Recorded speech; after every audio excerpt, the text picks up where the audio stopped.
북한이 어젯밤에 담화를 발표했습니다. 무인기 관련된 담화긴 한데 우리 쪽에서는 소통이 다시 재개할 가능성을 이야기했더니 꿈도 꾸지 마라 이런 식의 이야기였거든요. 왜 갑자기 이런 이야기를 또 한 걸까요? 이게 3일 만에 세 번째 담화가 나온 거죠. 9일, 10일, 13일. 9일은 그 북한의 총참모부 대변인 성명이 있고 10일, 13일은 김여정 부부장의 담화인데 방금 저기 제목이 나옵니다만 뭐 표현을 제가 읽기도 좀 민망할 정도의 거친 표현들이 나왔죠.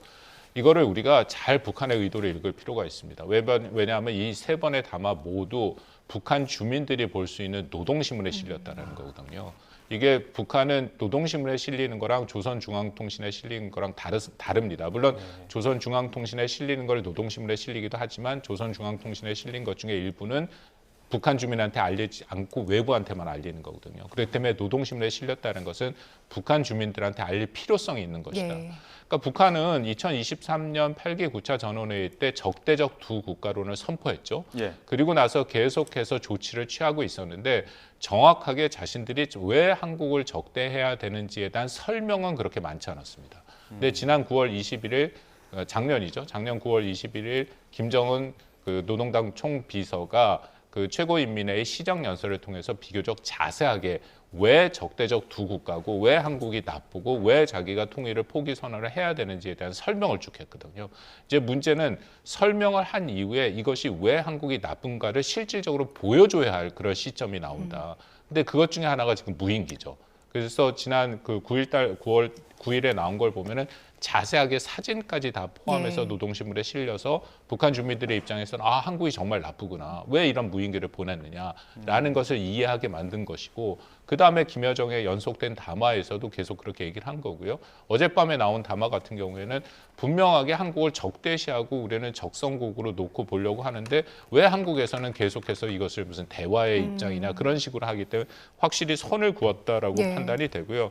그리고 어저께 나온 것은 저는 조금 더 걱정이 되는 게 굉장히 거친 표현들이 나왔습니다만 마지막에 이런 얘기가 나옵니다. 비례성 대응이나 입장 발표에만 머무르지 않을 것이다. 이건 굉장히 큰 위협이거든요. 그러니까 우리가 조치를 취한 거에 대해서 인정하고 사과하고 재발 방지 조치까지 해라. 이것도 무리한 요구인 것은 분명한데 그것을 넘어서서 비례성 대응이 아닌 형태의 대응까지도 강하겠다라는 것은 위협도를 굉장히 높인 거고요. 또 어저께 나온 담화 중에 한 가지 우리가 그 관심 있게 볼 만한 표현이 하나 나왔는데 아무리 집권자가 해외에까지 돌아다니며 뭐 청탁지를 해도 그런 표현이 나옵니다. 그러니까 북한의 입장에서는 이게 두 번째 적대적 국가의 증거 외에도 이재명 대통령이 다니면서 중국과의 관계 또 일본과의 관계를 이런 식으로 잘 끌어가는 것이 북한의 입장에서는 부담이 되고 북한의 입장에서 이것이 별로 자신들에게 그 반가운 일이 아닌 것이죠. 왜냐하면 늘 한반도의 주도권은 자신들이 갖고 있어야 되고 특히 중국 같은 경우에는 아직도 김정은이 중국을 방문하지 못한 상태에서 이 대통령이 먼저 방문을 했다. 이제 그런 모든 전반적인 상황이 북한을 굉장히 감정적인 대응으로까지 몰아가고 있다.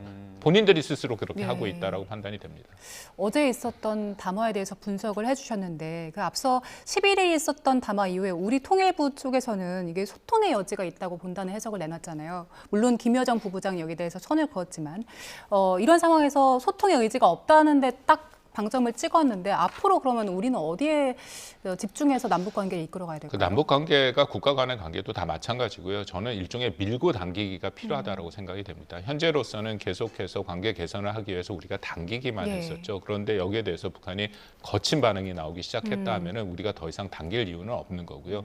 딱 우리의 기본 입장은 이미 다 밝혀진 거고 우리는 어쨌든 대화를 원하고 평화를 원하고 안정을 원한다라고 얘기를 했으니까 그 정도 선에서 좀 더 절제된 메시지를 담길 필요가 있다. 그리고 때로는 밀기기도 해야죠. 그래야 북한이 이게 전형적인 북한의 행태입니다. 그러니까 이거 우리가 당기고 우리가 북한의 요구를 받아들여질수록 그들은 더 무리한 요구를 하고 더 강력한 입장을 하고 더 강압적인 모습을 보이거든요. 그러니까 때로는 이거 밀고 당기기를 하면서 굉장히 명민하게 이 기준선을 지켜갈 필요는 있다라고 생각이 됩니다. 알겠습니다.